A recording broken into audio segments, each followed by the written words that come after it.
All right. Team previews continue. Tennessee Titans. Their win total is 8. Last year, 9-7 straight up, 9-7 of the over, 8-7-1 ATS. Offense, they had issues. Well, they had offense and defensive issues. Start with the offense. 23rd total offense, 23rd in passing, made the playoffs, and then shocked the world and beat Kansas City. Big come from behind win, and then run out by the Patriots in the divisional round.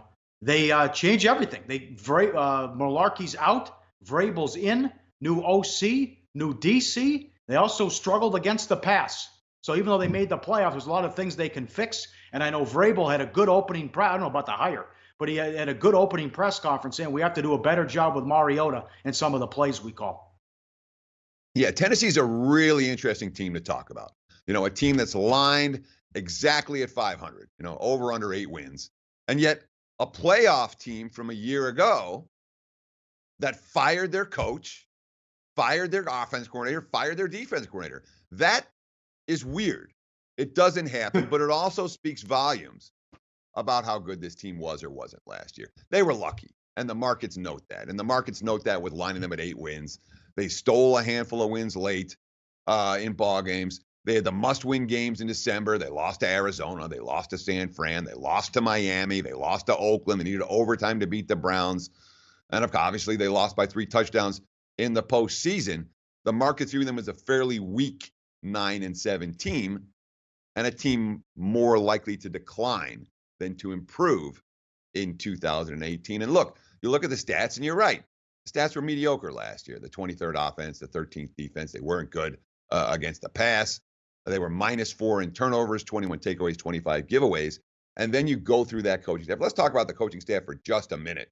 Mike Vrabel, a guy who certainly has NFL fans are familiar with him. He's someone who comes in and sounds and looks like a football coach. The new offense coordinator, Matt LaFleur, he actually interviewed for the job before Vrabel got hired. Last year, he was the OC for the Rams. They ranked first in the NFL in scoring, 10th in total offense. The new defense coordinator, Dean Pease, he's had a pretty good resume. Former collegiate head coach. He was in Baltimore and New England prior to being here in Tennessee. And he had some pretty good defenses with those two teams. I'm wondering what behind the scenes happened to see if Pease is available. Maybe he's a tough guy to get along with. Of course, in 6 of the 10 years he's been coaching defense, either the Ravens or the Patriots have finished in the top 10 on that side of the football. All right, some moves I like. They brought in Dion Lewis and Malcolm Butler from the Patriots. Decker walks. Murray walks. They have 3 of their top 4 wide receivers back. Corey Davis played well in the playoff, lost to New England, but he was hurt for much of the season. So you have Matthews, Davis, and Pro Bowl tight end Delaney Walker, still Mariota's number 1 guy. So he's back as well. Blaine Gabbert is the backup, replacing Castle. And you have Luke Falk. They drafted him out of Washington State as their 3rd-string quarterback. Yeah, and Gabbert is a big upgrade over Matt Castle as a backup quarterback. Gabbert you can put in a game and expect to run a decent game plan. Matt Castle, you put him in the game and you can chalk it up as a loss. Offensive line, defensive line for the Titans. All 5 starters returning on the offensive line. That is a bonus. We're talking about a team with Derrick Henry as a very capable running back. We're talking about a team that, from a receiving core, Tywan Taylor, non-factor last year. Taj Sharp was a non-factor last year. Corey Davis didn't really come on until the end of the season. They have invested a fair bit of draft capital and free agency capital in that receiving core. Mariota last year, 13 touchdowns, 15 INTs, a QB rating of below 80. He actually declined in his 3rd year significantly after having QB ratings above 90 in each of his first 2 seasons.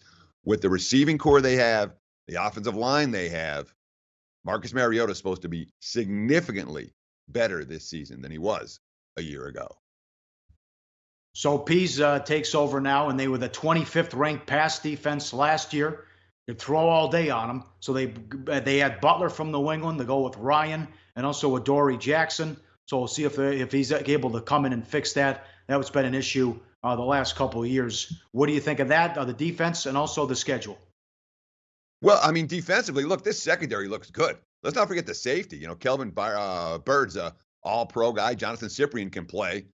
They've got 3 number 1 cornerbacks right now and a pair of solid safeties. This pass defense looks to me very much like a unit of strength if Pauly, and only if they can develop a pass rush. Now, they drafted a couple of guys. The number 1 pick, Rashaan Evans out of Alabama. The number 2 pick, Harold Landry out of BC, a guy who had 16 and a half sacks in 2016 and might have been a top 10 pick had he come out that year. They need a pass rush from those 2 guys in order to keep that secondary looking good. But I'll tell you what, the Titans team as a whole, I expect them to try to run the football, and I expect them to be pretty good against the pass in a game-by-game basis. You might be able to make some money betting some Tennessee games under the total. When you talk about the schedule for the Titans, the AFC South teams play AFC East and NFC East teams. Means fairly modest traveling for Tennessee. They're not going to be flying back and forth to the West Coast or anything like that. There are 2 extra games. They have the Ravens and at the Chargers, 2 teams that I'm fairly high on, and the markets are fairly high on, so not easy in that regard. And when you look at Tennessee's schedule, the thing that stands out to me the most, perhaps, man, they got a lot of games where they're, I'll call them pick'em games, where they're between +3 and -3. It's like half the schedule, more than half the schedule, they're going to be lined in that range going into the season, which says that there's a lot of volatility in what Tennessee can do. I'll say this, the markets do not like this team.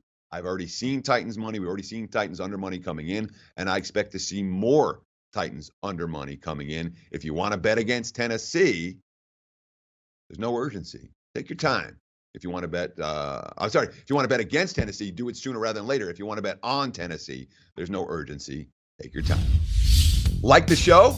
Help us keep the lights on. Please make sure to comment, share, and subscribe to all the Sportsbook Review videos. Thanks so much. Best of luck. Enjoy the game.